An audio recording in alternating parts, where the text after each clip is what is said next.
whole thing. I thought you said watching kids. I thought you said watching. Well, you will have to watch kids if you watch them. I can promise you that. Yeah. Which is very cute. So, Sean, welcome to Xana and Sean's Ultimate Home Care Experience. We are excited to be interviewing you. Your resume looks great. One of the things with this job is we're going to ask you to do a variety of things, and it might be at the same time. So you might be watching a kid, doing some dishes, getting ready to mow the lawn, any of these possible things. Can you talk about your organizational skills? Absolutely. So even before I jump into talking about kids and other duties that need to be performed to make a good house, from my experience, at least going to college, my college experience was quite interesting, especially going to Norwich, being a member of the Norwich University Corps of Cadets. Multitasking was a necessity. From waking up at 05 in the morning to go to PT, to then go to class, and do other things around school. In order for me to get my homework done, I had to prioritize my time, put aside certain things to do my homework. So I scheduled my entire day out, set certain times for me to do my homework, and that's how I was able to get stuff done. Now, moving into the realm of taking care of kids and cutting grass, I have a lot of experience with children themselves. And before I go to grass cutting, I'd first like to talk about kids. So being the oldest of 5, I've practically raised 4 of them. But even more than that, I find that the way kids are raised today, not by their parents, but by other people they bring in to maybe watch kids, it's wrong, and they don't do it correctly. Kids aren't given the benefit of the doubt. Children are a lot smarter than people think they actually are. And from my experience, giving kids the benefit of the doubt and acting a different way around them is very beneficial, and I'll try to explain this through a personal example. So my family was devastated by Hurricane Katrina. My dad lost everything. His 7 older siblings lost everything. Their houses, their home, pictures, birth certificates, everything. We had to rebuild from nothing.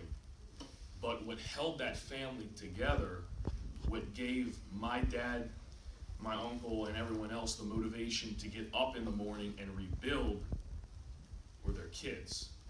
And people don't see kids in that way anymore. They see them almost as a nuisance. But when we look at the fact, most social change that happens around the country, the March on DC that's going to happen tomorrow, it's all organized by kids.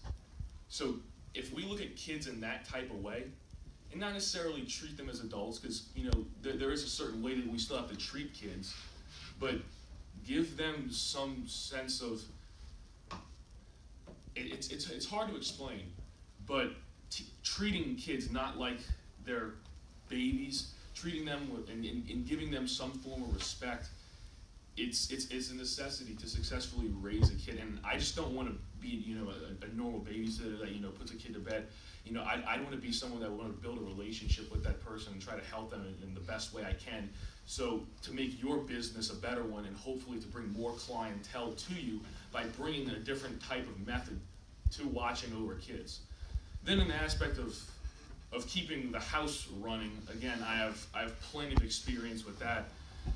I was asked to do with a house that has 7 people in it. There's a lot of stuff to get done. And me being, in high school when I still lived at home, I had to balance my homework. I had to balance doing chores around the house. So I have experience in knowing what to do, when to do it, pushing things aside or just saying, no, I can't do that today. I got to focus on, doing laundry, doing the dishes, picking up one of the kids from practice.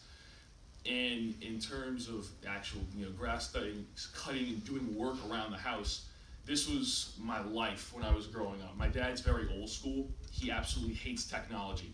So the way I grew up was, this was before high school, before I had a lot of homework. So my dad would lock us out the house. We'd play outside till the lights came on. Once the lights came on, the door would be unlocked and we'd be able to go back inside. And my dad took that to, when we were in high school on the weekends, we literally worked and did everything with my father. And he had an attitude of communal duty and community responsibility. So we were cutting grasses of people that I didn't even know, that I haven't even met. We were cleaning up trash next to the highway by my house just to make it look aesthetically pleasing. On the weekend, from Saturday to Sunday, we'd cut about 9 lots a day. These were from family members, old people that couldn't do it. Again, while in high school, so trying to balance school and work with my dad. And on top of that, I didn't receive anything for it. I mean, these were things that my dad preached about, being a good person, not just being in it for the money, but also actually trying to serve a good greater than yourself. So I believe that I'll be a great addition to your company. I have a different attitude towards kids. I have a lot of experience with them, not just being the oldest of 5, but also being one of the older grandsons, and also experiencing things like Hurricane Katrina and other family events where it was the kids that brought the family together. And then in terms of work around the house, I can do it all. I had to do it when growing up while in high school. So I've been able to balance stuff that I need to do in my personal life as well as work, I believe, very well. Thank you. Thank you so much, Sean.